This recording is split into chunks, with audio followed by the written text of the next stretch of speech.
So I'm going to tell you guys a story, okay? And I'd love to say this is one I'm really proud of, but this is one of my more shameful pranks that I've ever done. So Pastor Dwayne was my pastor, right? And so we had a group of us, like me, my sister, and then it was actually some students, because we were older, and I think I was like 16 at the time, right? Which would make my sister 19 at the time. And we had some like junior high students that always came over and hung out with us, and we had like this ministry that we did together. So we decided that it'd be really fun to prank Pastor Dwayne. Okay, we did this to him all the time. If you are ever my pastor, there's a chance I will prank you at some point in your life, right? I did it to Pastor Gordy, who was before Dwayne, and then Pastor Dwayne. So we get, so like the big packs of toilet paper rolls at Meijer, right? The 24 packs. We bought two 24 packs of toilet paper, and then we bought saran wrap. Okay, I don't know about you guys, but I don't necessarily like to TP because that makes a really big mess.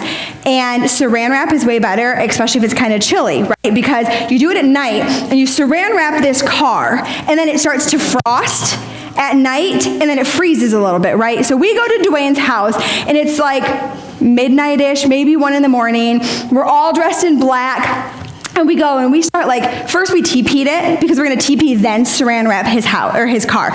So we're TPing and we're under the car rolling the toilet paper rolls. There's 5 of us. Yeah, there's 5 I think of us there, right? We're going and we're getting super deep into this mess. And next thing you know is a cop car rolls up on us. So these 2 officers get out and they come up, and I don't know if you guys know this, but you can get fined for TPing. Okay, and it's $100 per roll of toilet paper, and I had 48 rolls of toilet paper, okay? 48 rolls of toilet paper. And then, I don't think the cops had ever had someone saran wrapping a car, so I think he was totally thrown off, now what would the charge be for saran wrap? Is it also $100 a roll of saran wrap, right? So we're like, no, this is my pastor. And he's like, yeah, okay, sure, I'm gonna believe that. This is what church kids do to their pastor. And we're like, no, it's Dwayne. If you knock on his door, he'll tell you that we're his students, and he'll tell you that you don't have to charge us. And they want to call these kids his parents that we had, and I'm thinking they're never going to trust me with their kids ever again. I'm never going to be allowed to do ministry ever again. And I'm panicked, right?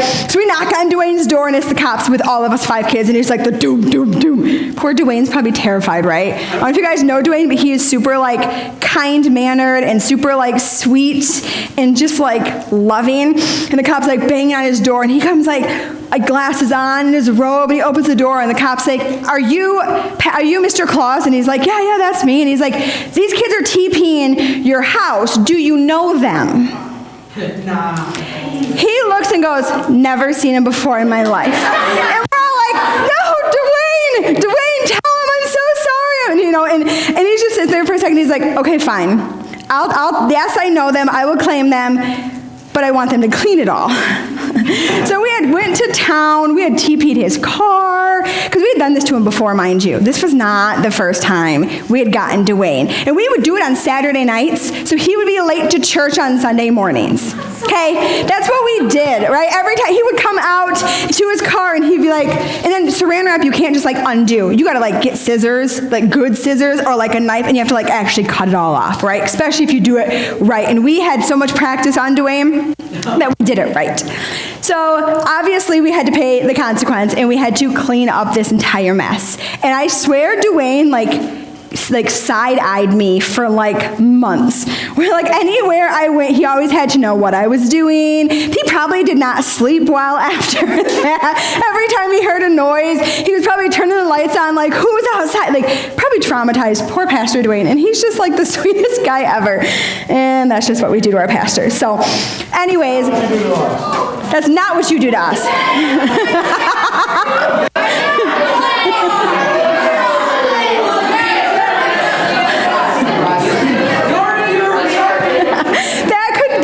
So bad now. And you know what? Dwayne would love every second of it. All right, guys. So what I want to talk to you guys today about is how many of you have ever gotten in trouble for something that you have done? right? Maybe you're at school and you cheated on a test and you got caught. Or maybe you were looking at something you shouldn't look at, but you forgot to clear your history and your parents checked it. Or maybe you were texting that girl super late at night that you're not supposed to text after 8 o'clock, or whatever, right? So you guys have gotten in trouble, right? We've done things that have gotten us trouble, and we had to pay the consequence. You get your phone taken away, right? You don't have a laptop. You're grounded. You lose certain privileges when you make mistakes, correct? All right, now I want to ask you one other question. How many of you ever gotten in trouble for something you did not do? And how many of you actually had to pay the cost of that? Maybe you're at school and someone makes a slick comment and the teacher gets real angry and they think it comes from you, but it didn't. And here you are serving detention, or you got like a phone call home, but you know that you can't snitch on your friend, so you're just going to take it, right? Well, I'm going to read you guys a story today. We're coming up on Easter, and we're coming up on Easter. And so the next few weeks, I want to look at different parts leading up to the crucifixion of Jesus. Okay? And today I want to talk about a time when Jesus decided that he would pay the cost for somebody else. Okay? So we are going to read, and so the story of Jesus' crucifixion and the stuff leading up will be found in all 4 of the Gospels. So I literally spent like 3 days reading all 4 of the Gospels over and over again to figure out which version I wanted to read you, because each one has different details because they were written by different people, right? So it's like their memory of what happened. And so I wanted to like piece it together and like make it sound right, but I just decided I was just going to stick with Luke. So we're going to read Luke chapter 23. Okay, we're going to start with verse 13. Then Pilate called together the leading priest and other religious leaders along with the people. And he announced his verdict. You brought this man to me, accusing him of leading a revolt, and I have examined him thoroughly on this point in your presence and find him innocent. Herod came to the same conclusion and sent him back to us. Nothing this man has done calls for the death penalty, so I will have him flogged, and then I will release him.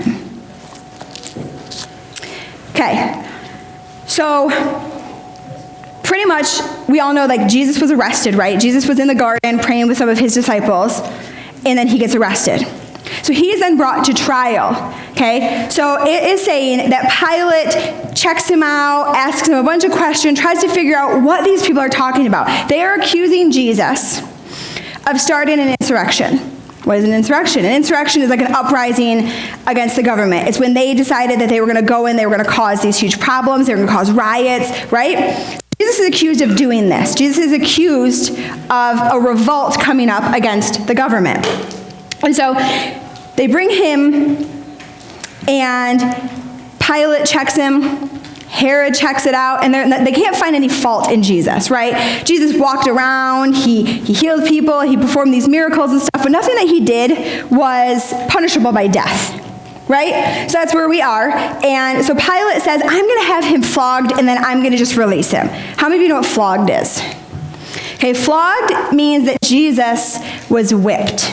Okay, and I was going to bring one in, and I forgot, but don't worry, I'm sure I'll teach about it more, and I'll bring in a prop to show you what this actually looks like. But pretty much it is a whip, and then it has 9 leather pieces coming out of it, and on those pieces, it has like glass, bone, rocks, stones inside it. So this was not made as just like a whipping thing where I'm going to hit you with it, it's going to leave welts, maybe, a little bit of blisters. This was made that when they would whip Jesus, it would actually catch into the skin, and then when they pulled the whip back, it would rip off the flesh. So when you hear the stories of him saying like, my body was broken for you, it literally meant when he was whipped, they would catch onto his skin, and the person that was whipping him then would rip it back out, causing the flesh of Jesus to tear off. We hear he was whipped 39 times, and we think like we've all been spanked. Well, at least I sure was spanked. Rightfully so, okay? And I'm like, 30, I could take that. It would hurt, it would be horrible, but like, no, you guys have no idea what that was like. Do you know also, when I was reading this, I kind of looked up some like history and stuff about being flogged. And do you know that a lot of the time when people were flogged back then, they died in the process of it. They died because of the pain, they died because of the torture, and they died because of loss of blood. Okay? So that's where we're at right now. So Jesus, he's saying, right, this man is innocent. So how many of you have ever been innocent and they said, let's just punish him anyways to make these people happy, and then we're going to release him back? So already Jesus is being punished without there being reason to punish him. Okay? So that's where we're at right now. And then I want you guys to know that there's a tradition that Pilate had. It always came when it came time for Passover. When they were getting ready to celebrate the Passover, there was a tradition that every single year a prisoner would be set free. And I'm not exactly sure why, because it kind of seems a little weird and shady to me. Maybe it was because, like they used to be slaves in Egypt and then they were freed and released and they got this brand new start. Maybe that's where it came from. Regardless, that's where it comes from. So they get to release one prisoner every single year. Okay? So they bring out this prisoner whose name was Barabbas. Okay? And then we're going to pick back up now in verse 18 really quick. And it says, then a mighty roar rose from the crowd with one voice shouting, kill him and release Barabbas to us. Now Barabbas was in prison for taking part in an insurrection in Jerusalem against the government and for murder. Pilate argued with them because he wanted to release Jesus, but they kept shouting, crucify him, crucify him. For the third time, he demanded, why? What crime has he committed? I have found no reason to sentence him to death. I will have him flogged, and then I will release him. But the mob shouted louder and louder, demanding that Jesus be crucified. Their voices prevailed, so Pilate sentenced Jesus to die as they demand.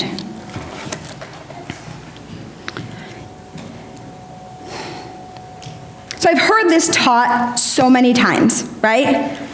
And I guess I never understood why this was even in the Bible. If anything, it frustrates me because it's like, why? Like, why tell that? Like, why does this person deserve any credit, deserve any glory, deserve anything? Did he turn around and thank Jesus as he ran down the stairs, freed from the chains and the ropes that bound him?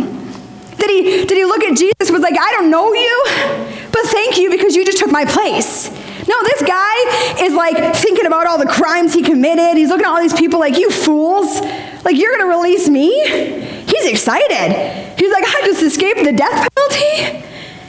And I didn't ask for it. I don't deserve it, but I'm going to get it. Right? This man just out of nowhere. And I get so frustrated when I hear this part of the Bible. And I just kind of wish that it wasn't in there. It never made sense to me. I was so aggravated at this story because, for as far as I'm concerned, someone who is like Barabbas doesn't deserve credit over what Jesus did. So he shouldn't even be there. And then I started to read a little bit further, right?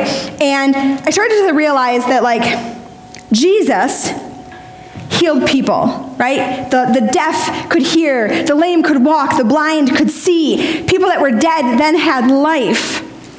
He spoke truth. And then Barabbas, on the other hand, is guilty of the exact thing they're trying to claim that Jesus did. Started an insurrection, right? A revolt, a rebellion against the government. Jesus didn't murder, but the other part of it, definitely. The same thing Jesus is being accused of, this man actually did, and they want him to be freed. Doesn't make sense. You see, these people hated the truth. These religious leaders were terrified of Jesus because they knew that Jesus came and he was calling himself the Son of God, the Messiah, and he began to get a following. Right? He was changing the way that people were living, the way that people were thinking. He was healing, he was forgiving. And forgiving without the penalty of sacrifices and all these other things. And the religious leaders began to become frustrated. I like to think intimidated by Jesus. So the easiest thing to do is to kill him. The easiest thing to do is to get rid of him. They had to put an end to Jesus. They had to put an end to all of this talk about the Messiah and all of this because they knew what had been prophesied and they were going to fight against it. But then I look at our world today. And I started to think when I was reading this, and I started to think about the choice that's offered between Barabbas and Jesus, right?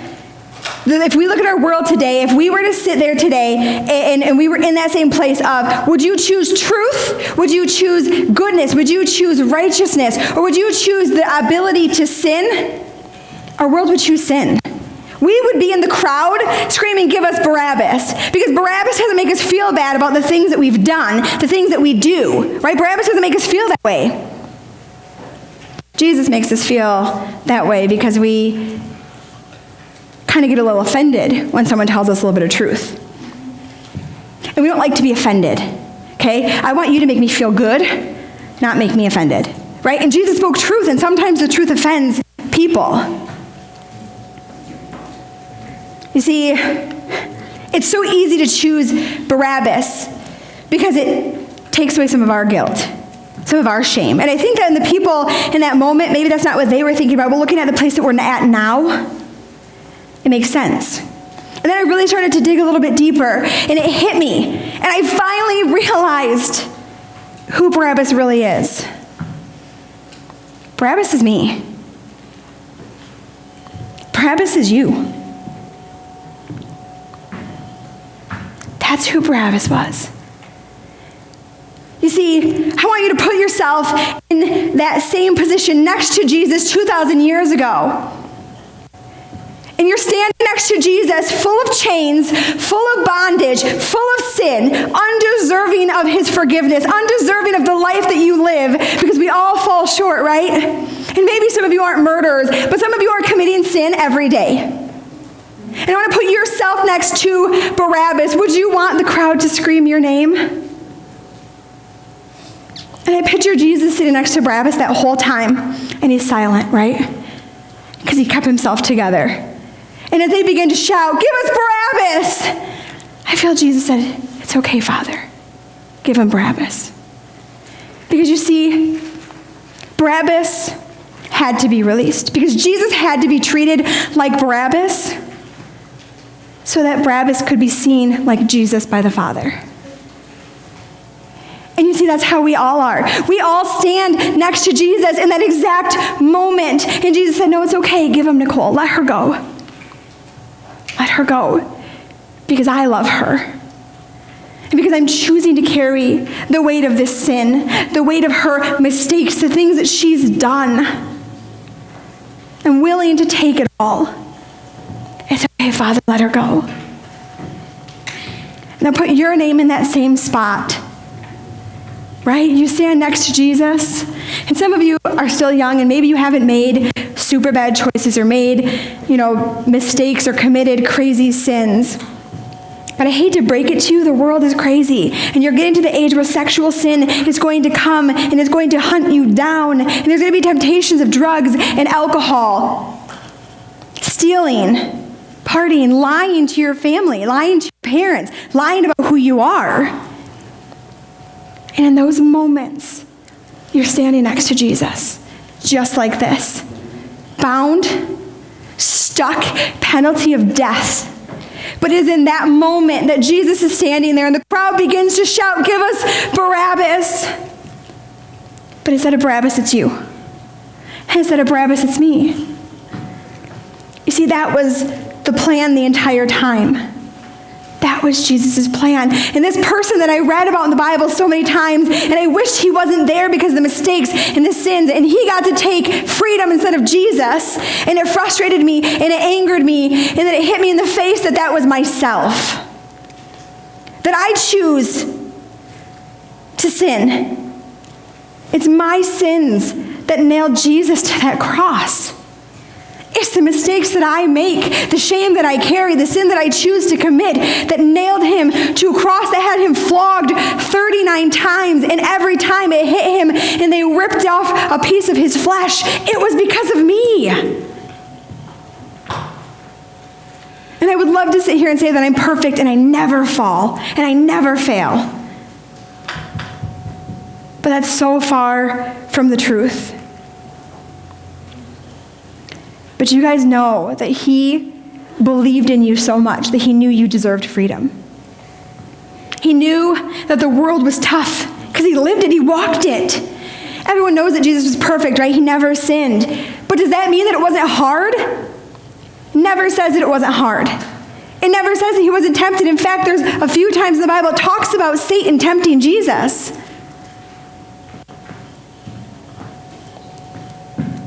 Jesus knew it wasn't just about Barabbas. Jesus knew that it was every single one of us.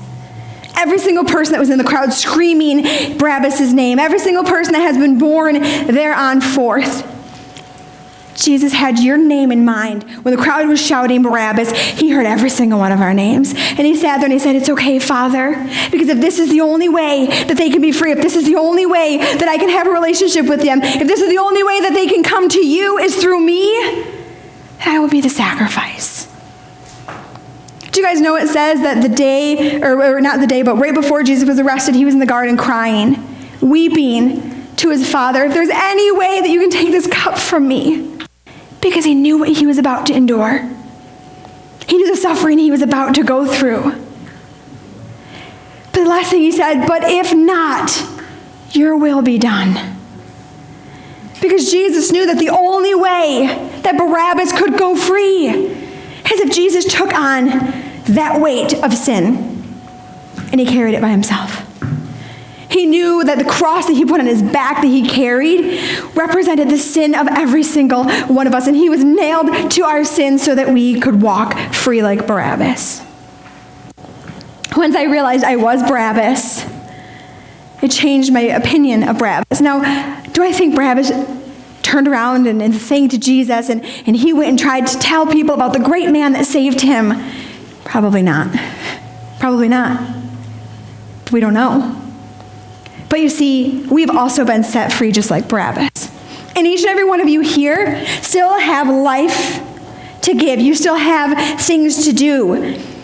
You still have a breath in your lungs, and you guys have the opportunity to tell everybody that you were once like Barabbas and that Jesus took your place. And Jesus took the place of every person that you come into contact with, your friends, your family. They just might not know it. And then I had just a different opinion of Barabbas. I almost felt bad for Barabbas. Did he even know the man that stood next to him and the gift he was receiving? So you guys, I want to close tonight. And I want you guys to think. I want you guys to literally picture yourself standing next to Jesus. And at this point, Jesus had already been arrested and dragged through the streets. They picked on him, they mocked him, they kicked him, they spit on him, right? And here's this man who's done no sin, no wrong, and he's bound up just like you are. And then you come walking out knowing the sins that we have committed, knowing the things that we've thought. Sometimes sin is not the actual action, sometimes it's what's in our hearts that can be sin. I want you guys just to picture yourself next to Jesus. And as the crowd begins to chant your name, he says, okay, Father, yes, I want you to let them free, and I will take their place so that they can be with me, so that they can be with you, right? No one comes to the Father except through me, and that's what Jesus said. Some of us feel like we don't deserve Jesus' forgiveness. And when they shout your name, you say, no, it's okay, I deserve this. Let me just be punished. I'm not good enough to be forgiven. I'm not good enough for Jesus to take my place. I'm not good enough to run free. I deserve to be punished because I make mistakes. I'm no good. I'm worthless. I'm useless. I'm stupid. I'm a failure. Right? We begin to carry our sins so heavily that we forget that Jesus didn't care about any of that. He didn't see our sin. He just saw the person that he loved underneath it all. And he knew that if he carried it, we could be free from it. And some of you are in here today and you just want to carry that sin and that shame because if you let it go, you're not sure who you are anymore and you don't think you deserve it. And I'm telling you, when Jesus stood next to Barabbas, at any minute he could have ended it. At any minute he could have said, enough is enough. At any minute he could have called it off. Through any of the torture, any of the pain that he suffered, he could have walked away, but he didn't. Because he knew that you would be in this place in this moment, and that we'd be talking about what he did for you, and you would have the chance to come to him, to allow yourself to be free. And all it takes right now, you guys, is you just committing yourself to him. saying, okay, no one comes to the Father but through me, but I'm here right now and I choose to come to the Father. I choose to accept this freedom. I choose to allow you to take my place. If you guys are in this room today, you guys, don't ever miss an opportunity to get right with God. Don't ever miss an opportunity for freedom. Sin has no hold on you when you go to Jesus. So you guys, I don't care where you are in this place. I don't care if you've committed your life 55 times or every single Wednesday. I don't care if you've never done it before, but if you are in this room and you have carried anything on your shoulder, any type of sin, I don't care if it's sin or shame, or maybe it's anger in your heart. Maybe it's bad thoughts. Maybe it's frustration towards a person. Maybe you haven't let forgiveness go from a person, a parent that hurt you, a friend that hurt you. And Jesus stands there and he says, just give it to me and let me take it. I'm letting you go free. I'm taking your place. If you have carried any of that and you just want to get right, I just need you to slip your hand up. And it's not for me. This is for God. This is for Jesus. This is you saying, I am not perfect, you guys, and I too am not perfect. My hand is up with you because I still fall short. There's things I carry that I shouldn't carry. Father, you see these hands. All right, guys, I just want you guys to pray with me. Father, I don't deserve it, but I receive it. Thank you for forgiveness. Thank you for freedom. Thank you for sending your Son to die in my place so I can be free. I ask you just to come back into my life. I choose to follow you. I choose forgiveness. And I choose freedom. Father, as we say this prayer, I just cover these students, Lord, with your grace, with your blood, with your mercy. Just like Barabbas, we stand there shameful, guilty, sinful, not perfect. And the crowd chants our name and we walk off, God, and we take your grace, we take your mercy, we allow you to take our place so we can be free. We receive freedom, and I pray that every chain that holds these students down, every burden that has been on them, every weight that they have carried is gone. They feel no more shame for the things that they've done, anger, frustration, hate in their heart to leave right now. I pray for freedom for every student in this room, Lord. Let not one of these students walk away from you today feeling any weight of the world, but feeling freedom through Jesus Christ, who bled for us, who died for us, who sacrificed for us. We thank you that you are good regardless of what we do, that you are good regardless of our situations, and that you are always watching, you are always caring for us and always guiding us, Jesus. I just thank you for these students, Lord. I thank you for the freedom in their lives and for the changing hearts that you are working on and you're molding right now, Jesus. We just love you, God, and we're so grateful for you.